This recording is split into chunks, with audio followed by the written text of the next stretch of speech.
Okay, and we're going to speak a little bit on the police officer and his participation with Ku Klux Klan regalia, memorabilia, uh, what exactly is going on at the Muskegon Police Department. And if I was the chief of police at the Muskegon Police Department, the first question I would ask is, you know, did you have, if I was talking to the police officer in the Ku Klux Klan, the first thing that would come to my mind to ask is, are you hostile towards the United States government? You know, are you with a group that plans on taking up arms against the government at some times? Are you with a group that's trying to seize power within the city, not just militarily, but politically? Uh, I know when you go into the armed forces, which my father was in the Marine Corps, my mother was in the Air Force and the Army, my grandfather was in the Air Force. I have uncles, other uncles who are in the Air Force. I have a nephew in the Marines. I have a lot of different family members in the military, and I'm familiar that through the process of going into the military, they ask you, are you part of an organization that plans on taking arms against the government? You know, are you, is that something are you affiliated with some sort of group like that? And so the Ku Klux Klan, if this man is actually a card-carrying member of the Ku Klux Klan, or he's in some sort of neo-Klan group, which the old Klan I don't feel is around as they once were 50 years ago, but they're still there, but they're not. The organization, it doesn't function the same way it used to 50 years ago. But anyhow, I think asking this police officer, what is the mindset of the group? What is the intentions of the group? If from what I'm looking at, he'll probably come across as saying these are just collector's items, you know. But you can tell by looking at the scenario if that's actually true that these things were in his home and a man witnessed it. Uh, you can obviously see that he had some sort of um, loyalty to that mindset. You know, there was something there that drew him in, and he wanted to participate. And so, having in the Confederate flag, the Confederate flag, the Confederate flag really interests me because I see a lot of people in Michigan, a lot of younger white guys, and they have the Confederate flag, and but their family is not from the South. They're not from the South. And I always wondered what draws them to the Confederate flag so much. The Union, if they're from Michigan, they grew up in Michigan, their family grew up in Michigan, then their family members, their ancestors, might have died in a Confederate prison. They might have got tortured and starved to death in a Confederate prison. They might have been killed fighting Confederate soldiers. And so that's the interesting thing to me is a lot of people in Michigan have the Confederate flag, and it's more to me, it's more of like a style where they have a truck and a Confederate flag or a motorcycle and a Confederate flag, but they've never lived in Mississippi. They weren't raised in Mississippi or any other states in the South, and they're from the North, which would have been the Union around that time, the Civil War and after the Civil War and whatnot. And so that always interests me. Same thing with the neo-Nazi flag. I remember one time I was down at this club. It was like a veterans club by the Amazon Apartments in downtown Muskegon, and I was inside and this little clubhouse, and they had all sorts of flags from all over the world, military flags and whatnot. And then in the corner of the place, there was a Nazi. There was a swastika on the flag.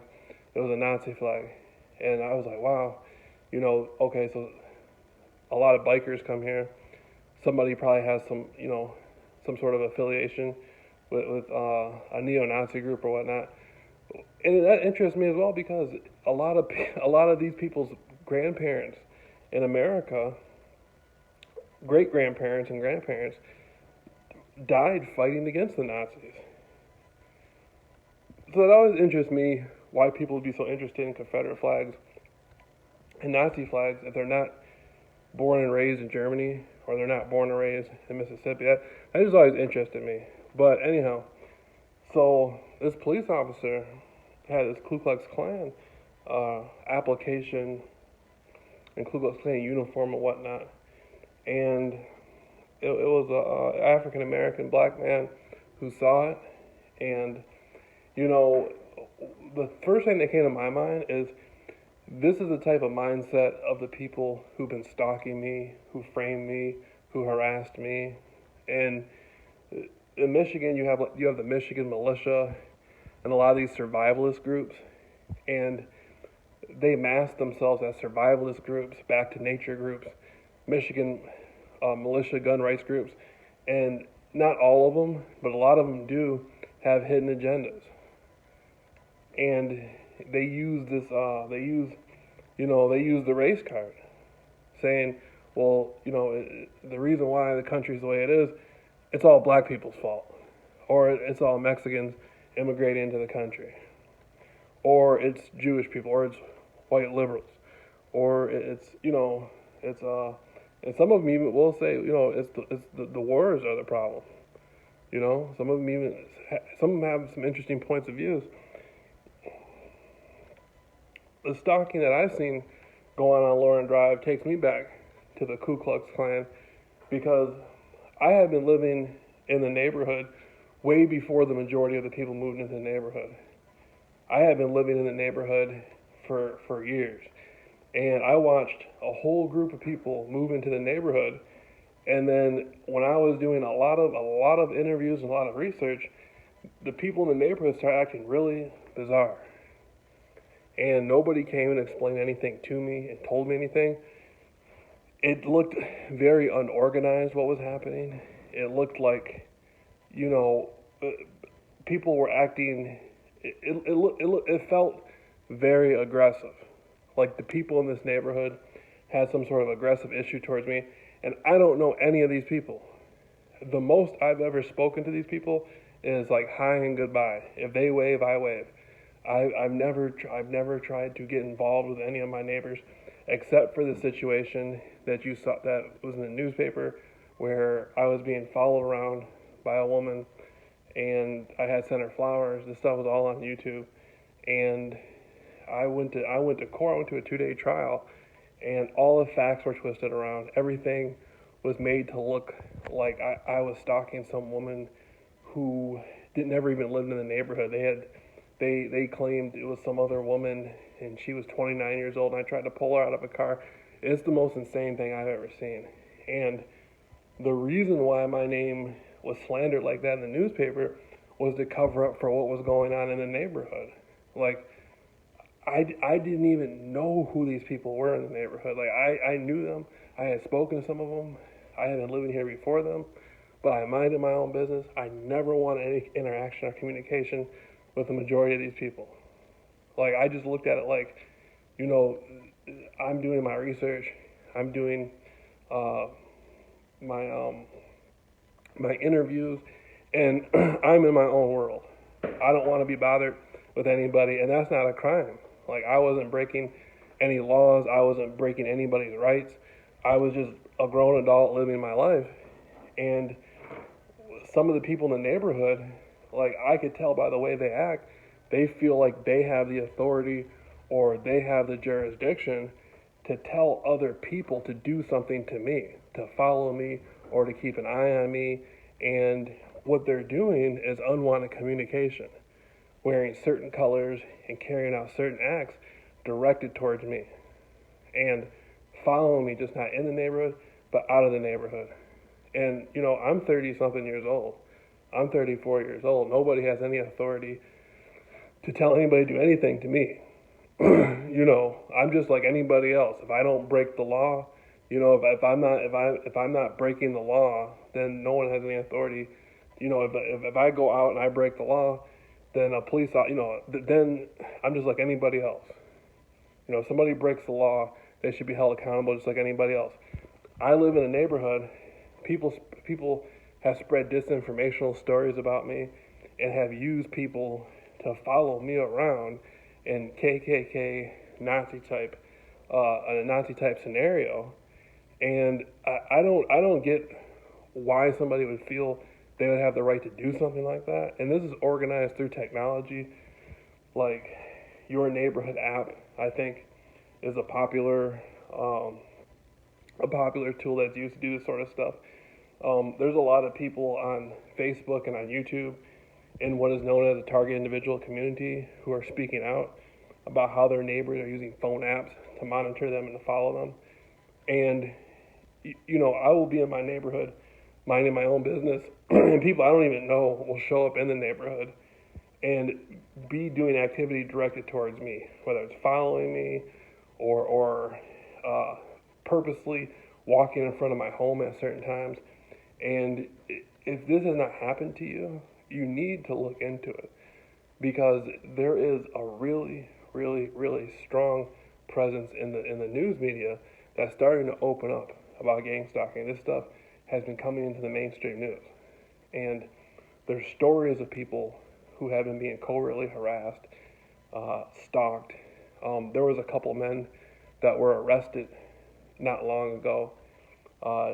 David McGowan, the man who heads the Church of Scientology, his father was being harassed by a couple private investigators, and they bought and sold guns, and they were making like $10,000 a week following this man around. David McGowan, not David McGowan. Not David McGowan. The guy who runs David McGowan's a researcher. The guy who heads the Church of Scientology. That's who I'm thinking of. David Miscavige, that's his name. Okay, David Miscavige. Okay, so David Miscavige's father was being followed around by a couple of private investigators, and they were doing things like taking his trash and putting it in front of his home on the street, like in his driveway at certain times. They were following him up and down the street and everywhere, and they're getting $10,000 a week to do that. There's people out there doing stuff like that for nothing, for free. I'm sure some of the people who've been in my neighborhood participating in this, I don't think they really, I'm not sure what they get out of it. But it can't be that much, and there's something wrong with the mindset behind this. It's almost like a cult. Like, we live in this area, we're going to pick who we want to follow, and we'll sit there and through group think, we'll just sit there and come up with all sorts of scenarios and come up with all sorts of reasons why we should be doing this, and that this person deserves this to happen, and then we have the authority to do it. That's a cult. That's a cult, and that's criminal enterprising as well. To hire other people knowingly to commit a crime against somebody, that's criminal enterprising. And so I've sat down and watched all this stuff happen, and then after my trial, after being prosecuted for a crime I didn't commit, my name was slandered in the newspaper, and this man from England who I don't even know jumps on the internet and uses my name all over the internet. And the way he's acting is very strange. It's bizarre. Like, I see videos of him. He's not even in his own videos, but I'm in all his videos. And that's the really bizarre thing. See, I do interviews. I'm a researcher, as well as I'm an entertainer. I do interviews with musicians. I do interviews with conspiracy researchers. I do interviews with everyday people. That's what I do. Other people in the neighborhood might be a teacher or a police officer or a lawyer. That's what they do. But to take it upon yourself to break somebody's civil rights and follow them around and harass them, that's something different. I don't concern myself with what other people do. As long as they don't come to me and harm my property or bother me, I don't have an issue with them. And that's what's been going on in this neighborhood is people have been allowed to break the law and commit crimes, you know, and then sit there and go on with their life while my name's being destroyed in the newspaper with all the facts twisted around. With some guy talking about me on social media 24/7, with people running around telling people all sorts of stories about me that aren't true, paying people to follow me. And these people that are participating in this activity, they're not in reality. If they were in if they were in reality, they wouldn't be doing what they're doing. The definition of insanity is doing the same activity over and over again, expecting different results. And these people are out of their minds that participate in this stuff. They wear certain colors that have certain meanings directed towards an individual. Then they sit there and follow them around with lights and stuff. It doesn't make any sense. It doesn't. There is no reason to do something like that. I mean, even in state prison, even in federal prison, people can't do that. The guards in federal prison could not do something like that. Even in state prison, they couldn't treat a convict like that on the yard and sit there and follow them around with lights. It just wouldn't happen. They would not be able to authorize that to happen to somebody in prison. You know, so they do stuff like this covertly in society, and that's what's happened to my name. Like the Ku Klux Klan. The Ku Klux Klan sat there for years following people, harassing people, and then when it became public, people panicked and they tried to sweep it under the rug, but they just couldn't sweep it under the rug. That's what's happening with this case, with this guy in the Ku Klux Klan. They can't sweep this under the rug.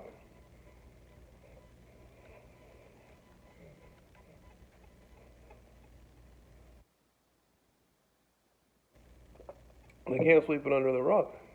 So, you know, there's a Ku Klux Klan type activity going on in the Muskegon area, and the court system is involved with it. The court system was involved with corruption when it came to my case. The police officers were involved with it. You know, and it doesn't make it to me. It doesn't make any sense, really. How somebody can how somebody can have a crimes committed against them and nothing and the laws don't do any. The law does nothing about it. There's no recourse for their actions.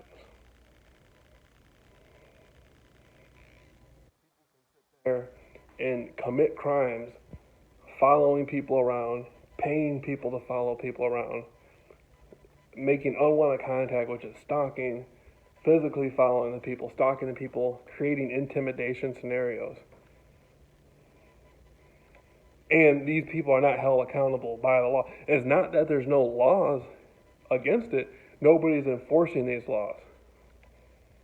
The police aren't there's no criminal investigator who steps forward and says, you know what, this is illegal.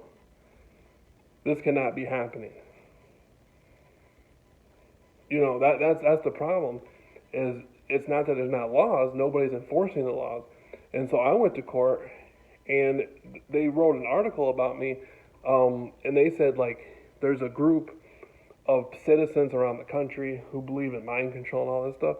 Well, you know, that's the stupidest article I've ever seen, because the federal government has documents on mind control. There's been congressional hearings decades ago where the United States government provided evidence that the Central Intelligence Agency was conducting mind control on everyday citizens. There were federal agents going to bars, putting LSD in people's drinks and seeing how they react to it. They were following people around. They were using directed energy type weapons on individuals, radiation experiments. They were taking people and putting them in clinics. People who were all prisoners, people who were in psychiatric, they were experimenting on people in psychiatric places.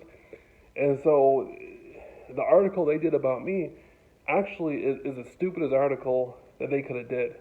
Because the United States government, decades ago, explained to the public that they were involved in mind control. It might not be popularized on television, but that's what's been going on in this country.